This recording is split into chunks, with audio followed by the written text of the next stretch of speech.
Tufel, and this is Bob Rowell, and we're going to have a little chat. And I'm going to do a little introduction of Bob and then ask a few questions. And so here goes. First, I just want to say that it's been a very, very tough time for most people. Why are we wearing these things? Oh, sorry. Yeah. No, you're right. That should come first. The reason we are wearing these is because several reasons, but a lot of the questions have to do with the effects of the pandemic. And I think it would be, I don't know, in bad taste and unwise, at least at first, to not have the masks on, because that would kind of counter, you know what I mean? It would not be in keeping with what we're going to be talking about. So that's just a short. Is that sufficient? Do we have to wear them now? I don't think we do, because we're all vaccinated. So I think it's okay not to. Aha! Cue the mask removal. All right, thank you. Isn't that clever? What a relief. Okay, so on that theme about the pandemic, just say a few more things. And just as an introduction, some people, the pandemic affects everyone differently, and some people the same, obviously. When it comes to creativity, here in the Wonder Valley, there are many local residents here who have turned the experience into artful and even therapeutic channels. One of them is Bob Rowell, aka Harmonica Bob. And it's hard for me to think of anyone who's more creative in so many media than Bob is. Bob's immersed in painting, writing, music, theater, education, and even millinery. So the point of this is to dig deeper into what motivates and describes Bob in his own words. But first, before we get into that, this is sort of an ad lib, but it's kind of the elephant in the room. For those who are not familiar with what's going on in the Wonder Valley, big changes are afoot, and these are things that we can't avoid discussing, I don't think, or thinking about, definitely. So I'm going to ask Bob about how he feels, and there's another element to this too, and to me they're connected. The incredibly strong and long-lasting wins we've been having for the last month or two, to me, is just another point of stress, in addition to all the pot farmers and the people with money and the entrepreneurs and to me, desert exploiters who are moving into the Wonder Valley, which is supposedly, we thought was a very peaceful and restful place, but it's changing fast into something different than that. So I guess my question to you is just to have how you feel about this a little bit. I mean, I know you're aware of it. I mean, you'd have to be. And maybe there's a question in there about how this affects your creativity lately. Yeah, you could do that. Well, regarding the wind, have you ever had a door blow off? I don't think so, but You have. I have. You have. Oh, my shed. Yes. Yeah, you're right, I have. That's a yes then.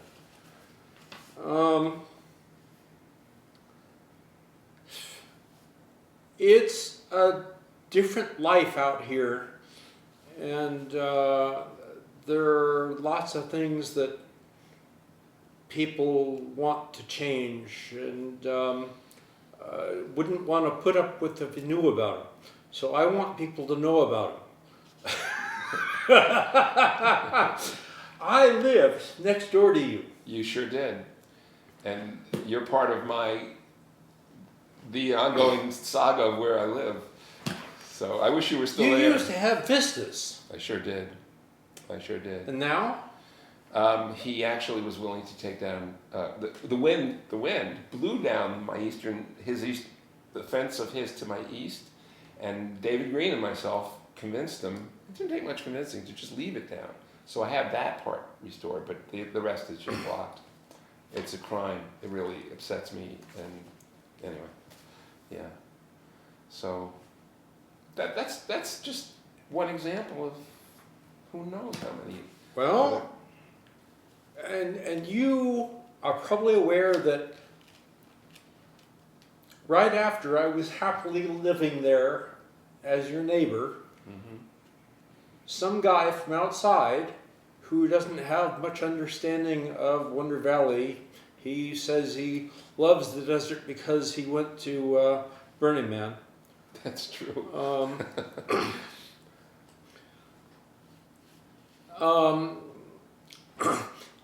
He didn't organize my eviction, but because he bought the place, even though it wasn't on the market, he decided he had to have it. I was evicted there. And I escaped from there into renting a room from a meth head. And it was a terrible 4 months. I was worried about myself. And so, in the meth head's room, there wasn't any place for me to do any art at all. I just felt like I had to hide in my little room and not do anything. I didn't like going out to the kitchen to cook even. I lost weight during those 4 months. I should move in there. So that's an element that's out here, and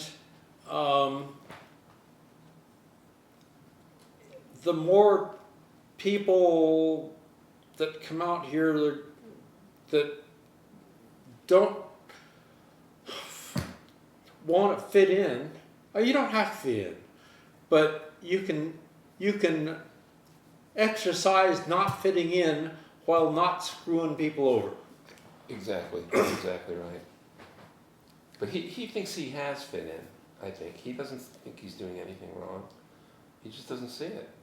Or maybe he does see it and he chooses to ignore it. So what was the question? Well, it's just a general question really about the state of the Wonder Valley because of this influx of people. You know, you don't have to look far to see this. I mean, the pot farms are everywhere. Yeah. And so what effect does this have on, you know, the water table? What does it affect? What effect does it have on the amount of dust being raised off the dirt roads when these guys, you know, speed up and down there's so many issues involved with that. Anyway, our homes are being disrupted by this. It's a definite issue, and I don't think it's going back to the way it was before. I hope I'm wrong about that, but I don't see how it can. So it's just very disturbing. But you still, I mean, you still function as an artist, and I don't know if there's a question there, but I mean, you know, just the fact that you're aware of it, how could you not be? It must have some effect, right? Or am I wrong? Does it make you, like, if you're angry, does it prevent you from creating? I do get angry. I try not. I don't think I hold that very much. Doesn't do any good. Yeah, that's true. By the way, did you ever read Monkey Wrench Gang? No, I don't know that. I don't think I've heard of it. I recommended it. I recommend it still. Okay, you probably didn't. I forgot, but yeah. Is it a novel or is it? It's a novel. Yeah. By Edward Abbey. Okay. And it's kind of an anarchist novel. It's kind of a freed the desert kind of novel with interesting characters doing interesting things.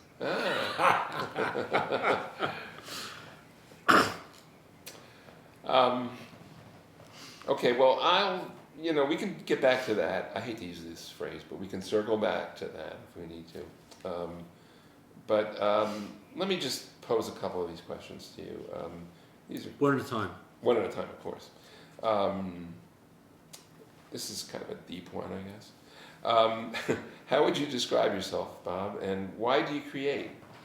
And how intertwined is your art and your life? Oh, I said one at a time. Yeah, well, that was in one question, but let's split them up. Let me just ask. Let me back up. How would you describe yourself, Bob? That's and my first thought is that I don't like being described. I don't like other people describing me. I don't like to do it for myself. Yeah. I don't like to be defined and constricted. Well, these are not mandatory. Maybe the next one actually is kind of. I have part similar. B. There is a part B. It's... I was about to give part B. Oh, sorry. Okay, go ahead. As an interview, it might be helpful to let the interviewee talk. Wow. Okay. Point taken. I recently took a course. Now this this is connected with the pandemic thing. Yeah. So we all had a bunch more time that was unstructured that we had to figure out how to use. And most of us out here are very good at living with our own company and making the best use of our time. But I had this time, and I took a course on living your bliss. And as part of this course, we came up with definitions of our mythic form. And so I actually have a statement that I compiled. So I'm a pacifist warrior, a healer, a nonconformist, a showman. My bliss is create things and teach, and that's all I remember right now. But that's it was work to come up with that little thing there, and that's a reasonable summary. So there is an answer to part A, subset Roman numeral 1. Well, you answered how about you described yourself. Yeah. That was yeah. Let me move on to it's the same question, but it's a different part of it. Why do you create? How intertwined is your art in your life and your life?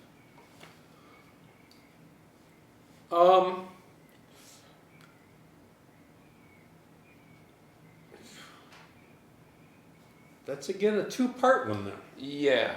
So. Why do I create? I create because creating makes me feel fulfilled. I firmly believe, deeply believe, that we're all creative and that we have something inside of us that says create, make things, fiddle, make music, draw a picture in the sand, do something. And when we're in second grade, we all take that for granted. And by fourth grade, somebody has told us that that's not true and we should ignore that. So most of us do. It's still innate, and to the extent that we squash that and put it aside and refuse to be creative as a part of our nature dictates that we're sick to that extent. Mm-hmm. It seems like you were able to move past that, and you're not alone. There's plenty of artists who don't just stop there. I wonder what it is that makes some kids have that sort of taught out of them, and others can move past it. You know, like putting the kibosh on their creativity. Yeah. Maybe there's not an answer to that. Maybe if we got Flory here, she'd explain it to us. Flory is our resident anthropologist who's studying us in Wonder Valley because we're worthy of study.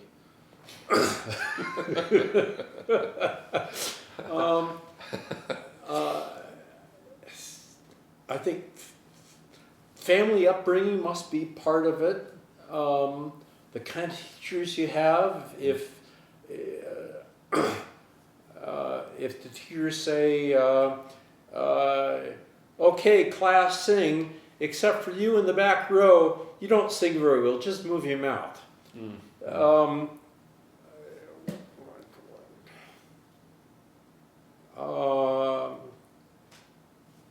I don't know. I stand by what I said, though. We all are creative, and if we push that down and ignore it, we are sick to some extent. Yeah, okay.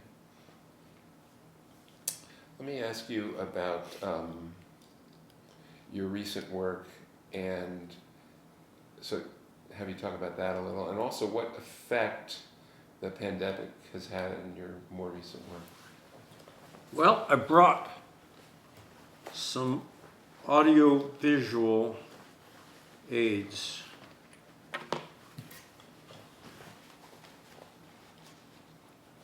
I bought these two harmonicas early on in the pandemic. I didn't need them. I've never had, I mean, in a sense, I've had the same harmonicas all along. My dad bought me a harmonica. It wasn't very much different from this when I was about 5 or 6 years old. But these are set an octave lower. So when I'm playing, I've got these keys in the normal register, and I can, if I need these keys, I've got the harps to play with them. And so I didn't need, if I've got a C, I didn't need a C an octave lower. If I've got an A, and I do, I didn't need an A an octave lower. But they provided an unexpected set of challenges, and that's made it more intriguing for me to continue to work with them. It is easy to put stuff aside. During this pandemic, it's been there's no performance to prepare for. There's nothing to get ready for. There's nothing. There's nobody's going to see what you do or what you don't do. It's hard for me to maintain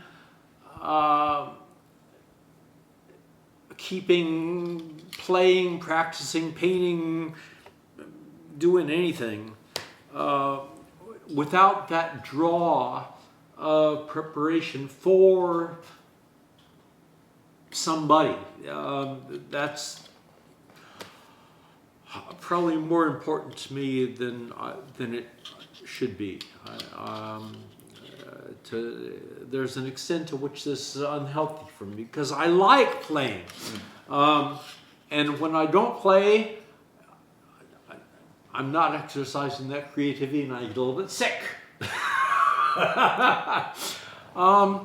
But without the draw of somebody that is going to affect, it's hard to maintain the working on it.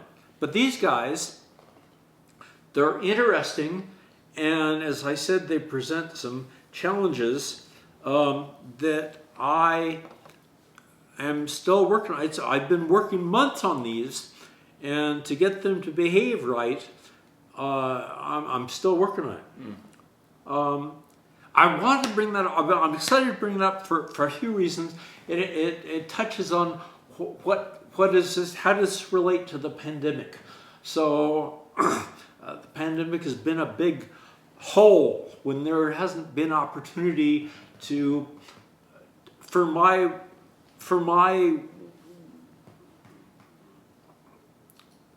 what I do, to have an impact on other people. And so there's been an added challenge for me to keep on doing this stuff. These guys, by introducing a novel challenge, helped fill that void. I want to say that. The other thing I want to say is,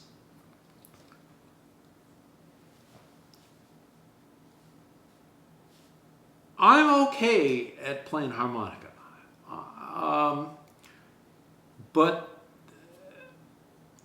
and many people will think that means that there aren't any challenges anymore.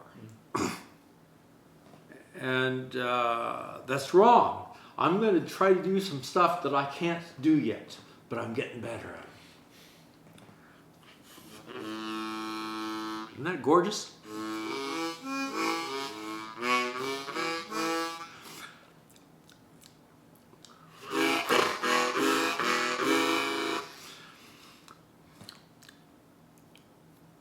It vibrates too.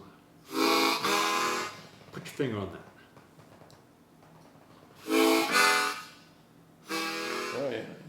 Yeah, that's really nice. So every reed is meant to vibrate at a certain frequency, and you push the air over it, and it does that. The reed has a certain mass and a certain elasticity, and it vibrates at that frequency, and that's all it was made to do. However, if you make the air go across it the wrong way, and you move your mouth in the shape, you can make it sound, but it sounds a half step higher. That's where bends come from.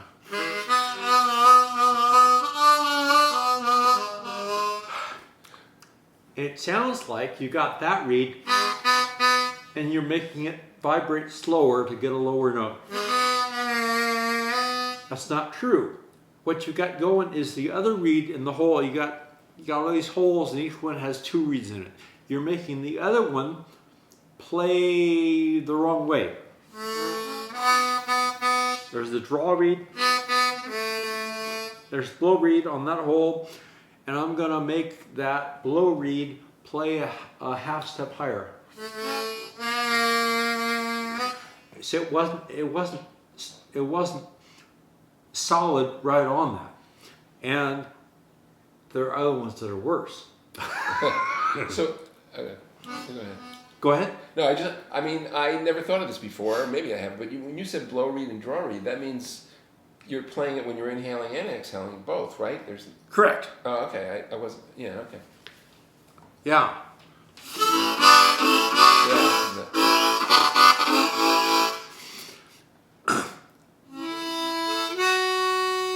So I should be able to get a half step higher than that one.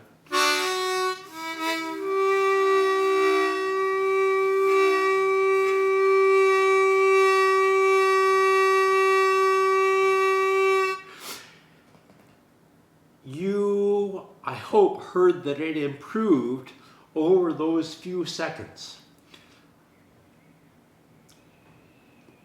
3 months ago, I couldn't hit the note at all. And maybe a year from now, I'll be able to hit it and it'll come out nice and fat and solid without me having to work on it for several seconds. There are worse ones.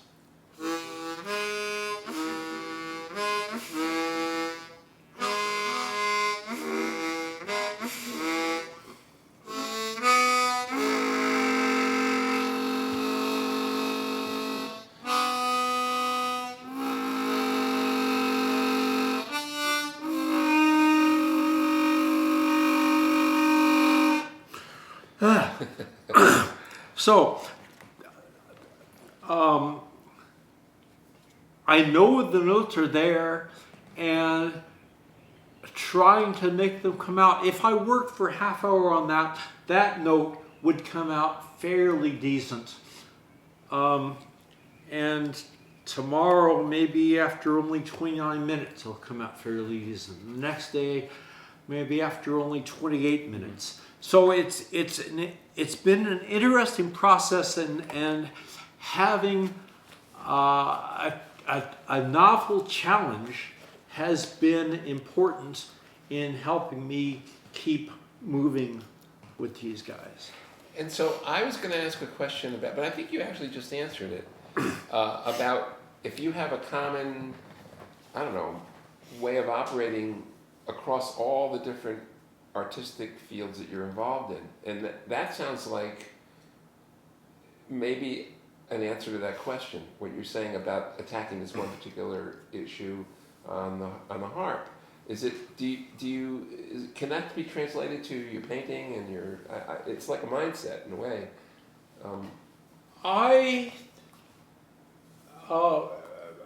Part of that self-definition thing was a creative problem solver. Yeah.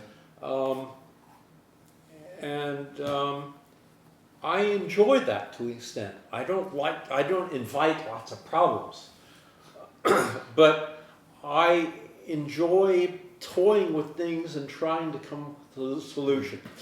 All art to me is like that. You come up with, well, what colors I'm going to use. If I've got purple, yellow contrasts with that and makes the purple, but maybe I want to shift that to, and how much of the dark and light. They're all problems to be resolved. I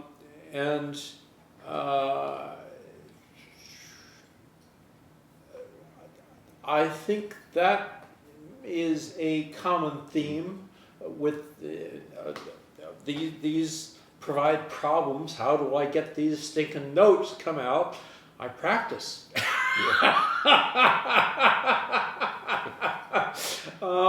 Or how do I make this fabric come together? How should it happen?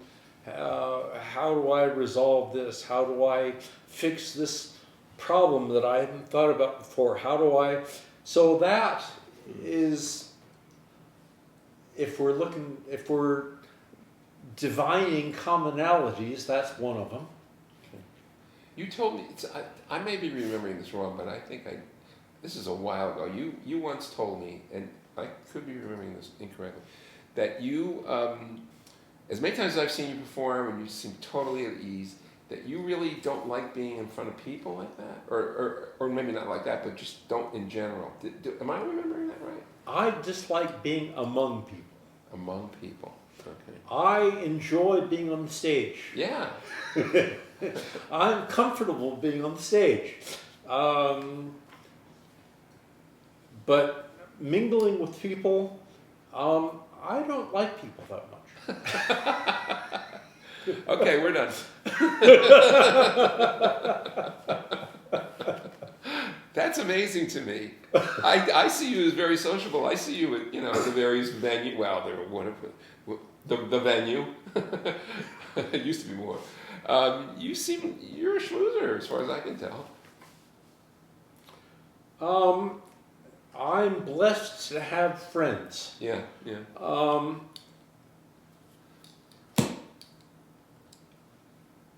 I made up a scorecard for myself, and I would review how I was doing on 10 different criteria. And I'd say, well, this area it needs some shoring up there. And this one here, you're doing okay. And this one here, and so I'd add them all together, and I never got past a C-. However, so on writing, I was usually pretty low in writing because I don't do a whole lot of it. And I give myself extra points for if I could combine writing with teaching or combine writing with the behavioral, helping the behavioral study, the stuff that I have been involved with. You're very methodical, I think. You're much more organized than I could ever be, I think. But you have a method, and I did follow your method for a while. It was working for me, and then I'm easily distracted, you know. We're on the behavior with the stuff. guitar, you know. Yeah, when I was just letting people know that we had shifted to Oh, the sorry. behavior Okay. stuff. I didn't realize it myself. But Okay. Well, that's why you have me to help you interview. exactly, that's right. So, of my 10 criteria, Yes, go ahead.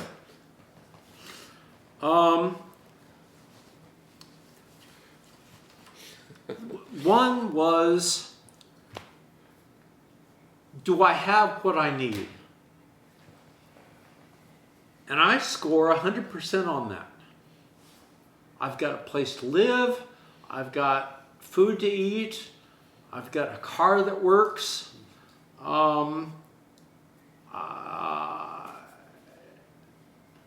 All of my needs are met. And that is outstanding.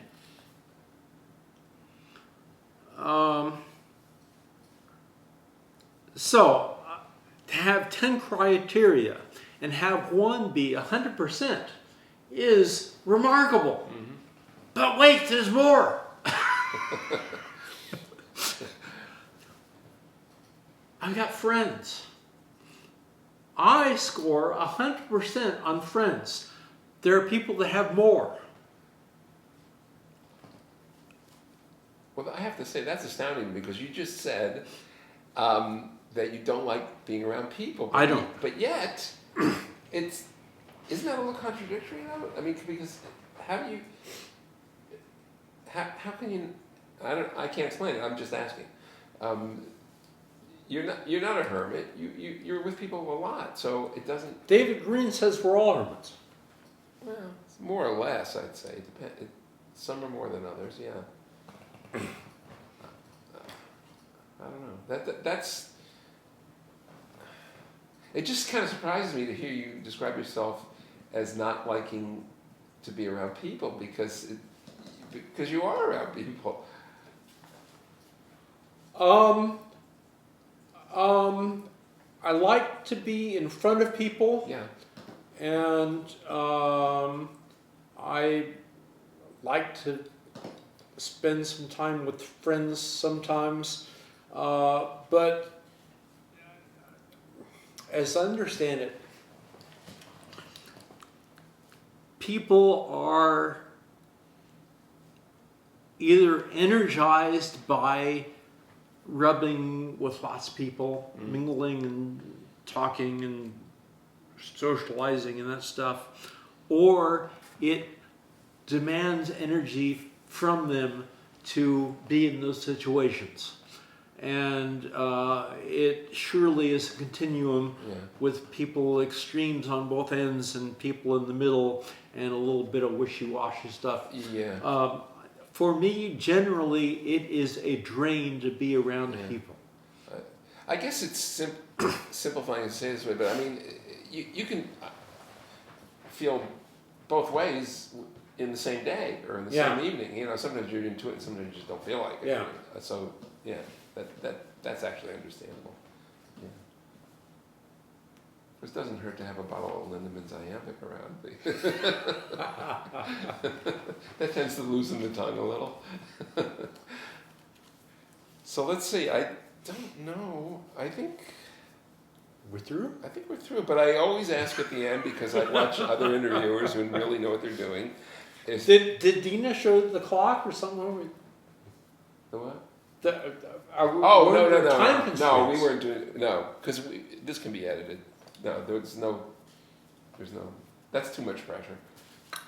Yeah, no. Yeah, but that's only at the beginning of 60 Minutes. They don't do that during the interview. But so this is the professionally phrased question. Is there anything I should have asked you that I neglected to? That's generous.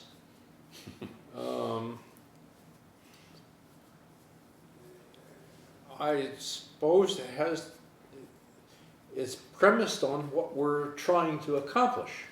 And I don't really understand what we're trying to accomplish. But is there anything that I feel left out? Oh, I remember. This is, well, in order to be a series, there has to be more than 2. But there's one so far. There's one so far. And George Howell Yes. was the subject of that. And he made a point of saying, of discussing downtimes and creative times. Actually, it's right here. But Did we already cover it? You know, I thought we partly covered it, but that's why I skipped it. But yeah. Let me ask it: is having downtime a positive thing, a negative thing, or both? That's the question. And he addressed that too. You're right. And he was bemoaning that these are 2 phases. He didn't say it like that, but there are times when he is excited, he knows what he's going to do, he's got projects to work on, and he tackles them with vigor and enthusiasm.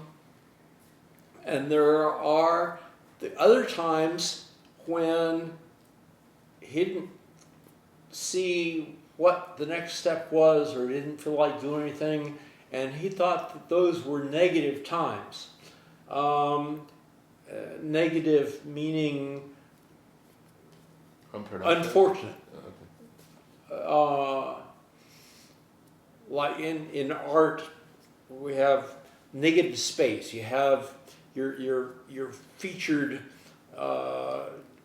subject to your painting, and you got the space around it, what you call negative space. That doesn't mean it's not valuable or not productive. But he wasn't using it that way. He thought that it was unfortunate that he couldn't always be in the hyper-productive, excited. I know what I'm going to do today. This is a wonderful project. I can't get the weight. And that's a wonderful feeling. And I think that speaking back using the analogy of negative space in painting, that negative space has a purpose. And I think that if you're going to embrace those times of excited creativity, something that comes along with it, part and parcel, is periods of not knowing what you're going to do. And I think that if we're going to embrace the one, we should embrace the other because it's all part of the same thing. Yeah, I understand. It's like without the so-called, whatever you want to call it, downtimes, there would be no uptimes because it's a continuum. I think that's true. Yeah, I understand that. I agree with you. Yeah. And there are, in this problem-solving thing, sometimes if I jumped into a solution, I'd be cutting off the possibility for a better solution. If I'm trying to resolve a composition problem in this painting, and I just jump in there and do something, if I let it sit and worry about it and think about why I'm not painting. Now, what if I put that over there? A solution often arises from this period of inactivity. How was that? That makes a lot of sense. Yeah, that's a great answer. I think that's all I've got. Anything you want to say? Anything else, Bob? I already asked that.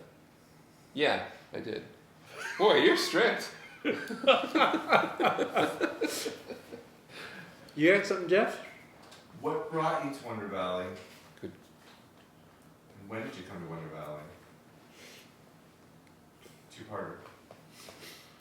I, immediately before coming to Wonder Valley, I was staying on some property of a friend in Pioneer Town. And that became untenable. I had to move. There wasn't any out of here in 60 days thing like when I lived in the house next door to you. Yeah. But it was clear that I had to move. So I put the word out to my friends, said I need to move. Anybody got a line on someplace I can rent?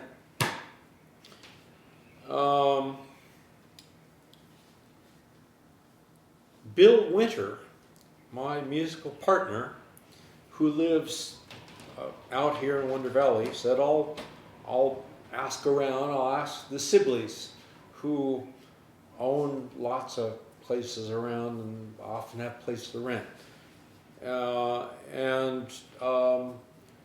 That green place next to you is one that came up, and I took that.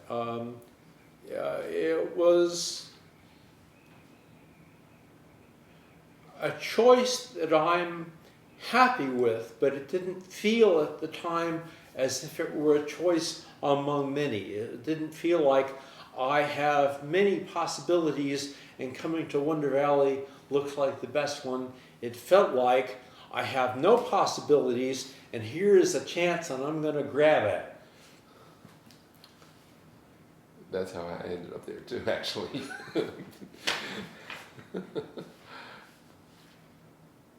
What keeps you here?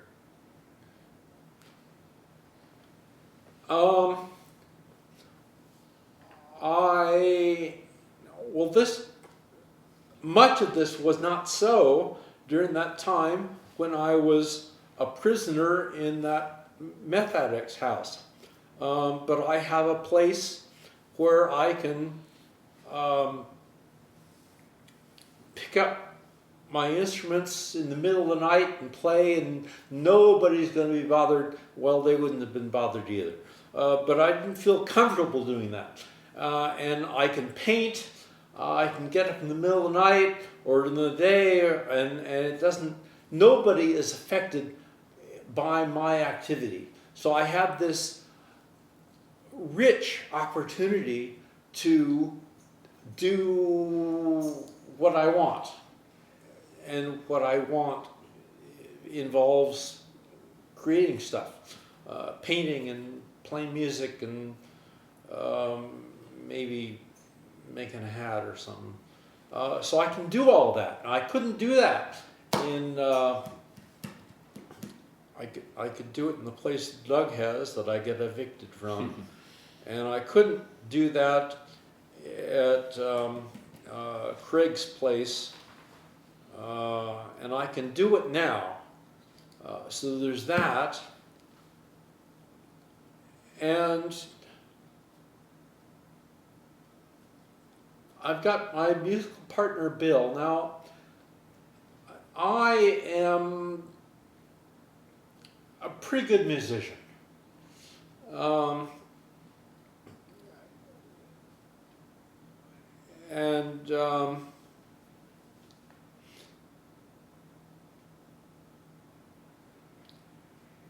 Throughout my life,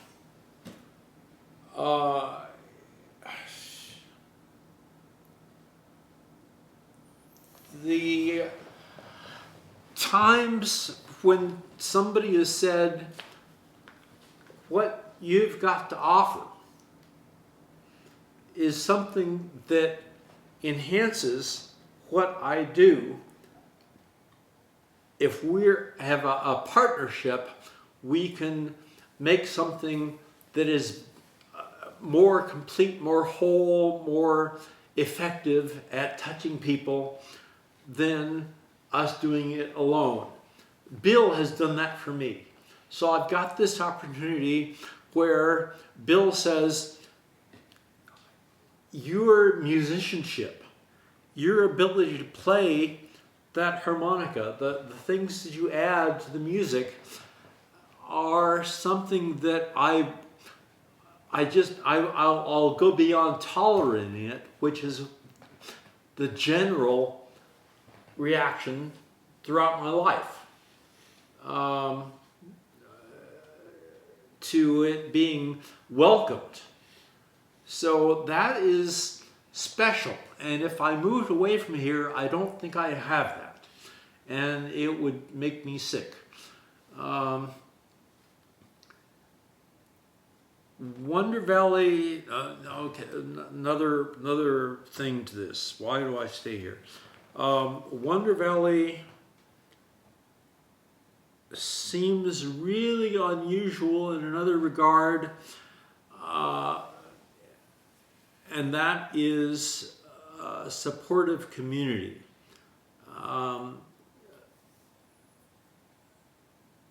Probably several communities, and they don't interact very much, but I have found one of people that have welcomed me in, and I've welcomed them, and they are supportive, and to an extent,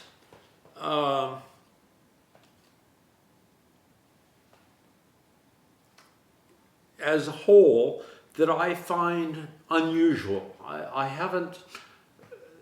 I've had friends in various communities, living in different places. And that was very nice. But to have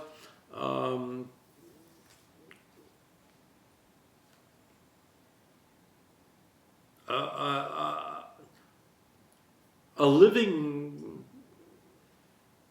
community, constellation of people that all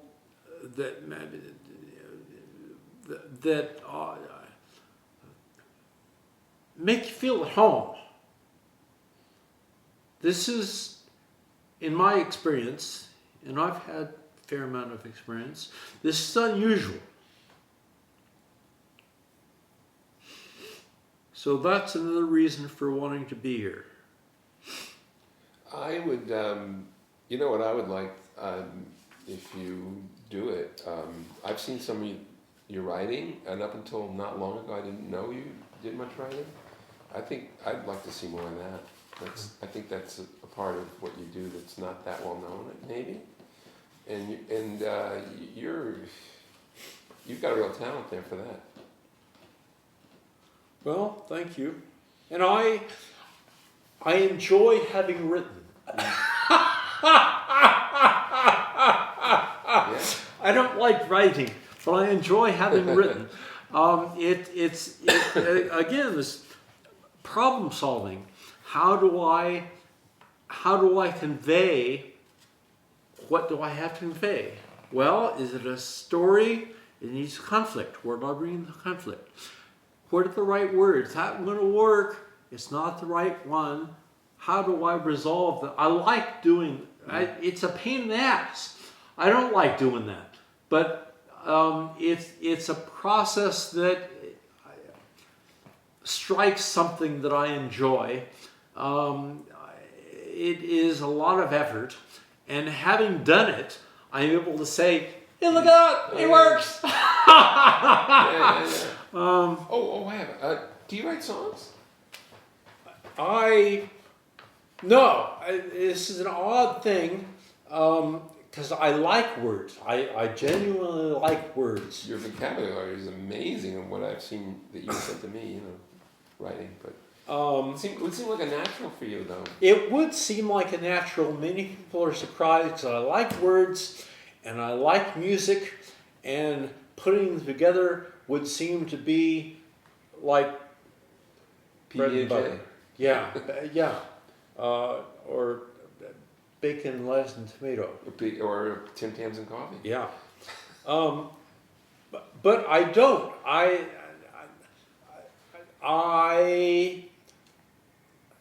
don't feel drawn to that. Sometimes I've tried a little bit, and trying to hook the melody and the rhythm with words just doesn't come naturally for me. And it does seem odd to me because it seems like it should. Yeah, yeah. I do have one more. This is. I'm just curious. Well, from music you play, I have some sort of an idea, but like, who do you listen to? What kind of music? What artists do you listen to? Musicians. I mean, there's probably a lot of them, but just a few. Who do you enjoy listening to? Well, old Bach had a lot of good stuff to say. There's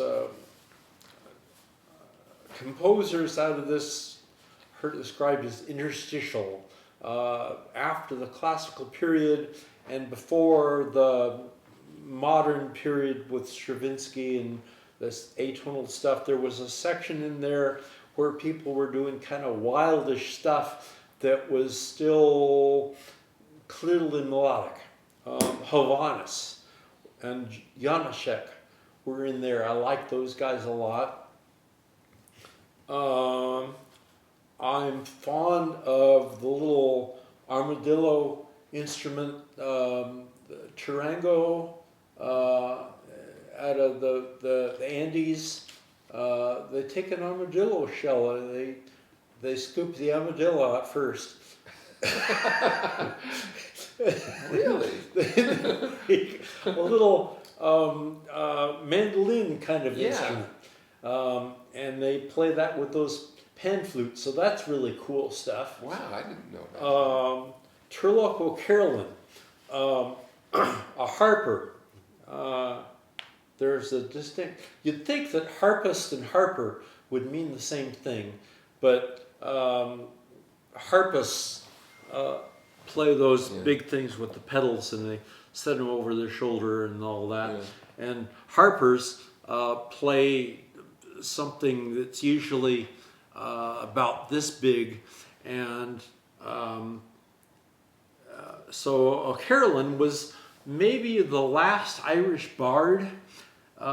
He lived around the same time as Mozart, and he was blind, and he would travel with his harp and trundle down the road, not looking at the scenery because he couldn't see, and he'd come to a lord's place, a castle or a manor or something, and knock on the door and say, I'm a poor traveling harper, and if you give me something to eat, I'll write a song for you.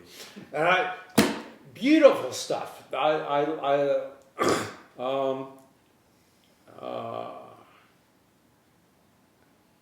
Those aren't who you were getting at, were you? What? No, I wanted to hear your answer, but I didn't want to structure it anyway. But in my mind, I was thinking more like, more contemporaries, but like current ones, or maybe blues guys, people like that. I didn't know about any of this. Oh. I was just going on what, a lot of stuff that you and Bill play together. Oh, okay.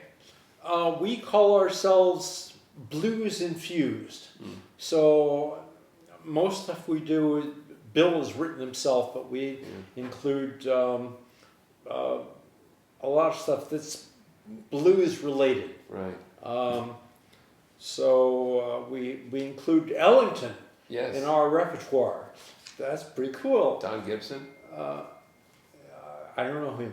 Oh yeah, but he plays songs, Sea of Heartbreak, that one.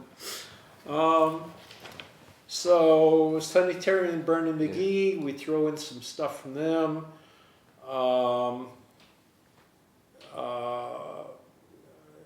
Little Walter.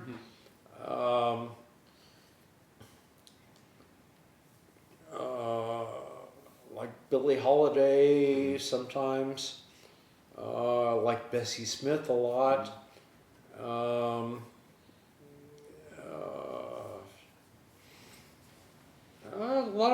lot of great players, and they've all got something to teach you. Yeah, I like the songs that you guys choose to play. It's really good stuff. Thank you. Do you want to play anything? Want to play us out? I happen to have two harmonicas. I noticed. We can use it at the beginning and the end. Oh yeah, great.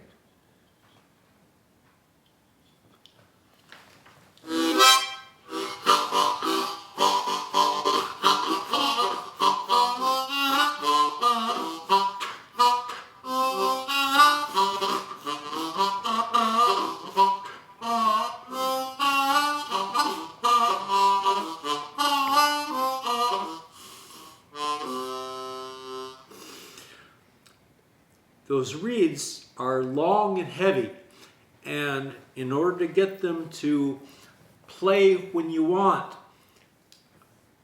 again, it's part of this finessing that has taken months of development, and they don't always come out for me yet.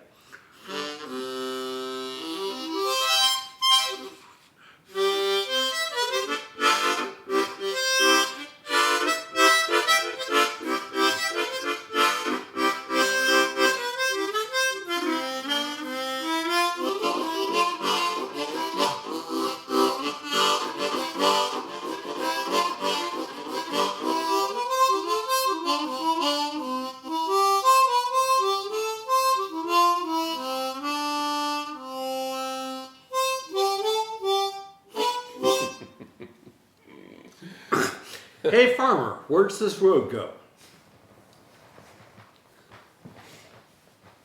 Why, it doesn't go anyplace. I've been living here all my life and it's just sitting right there.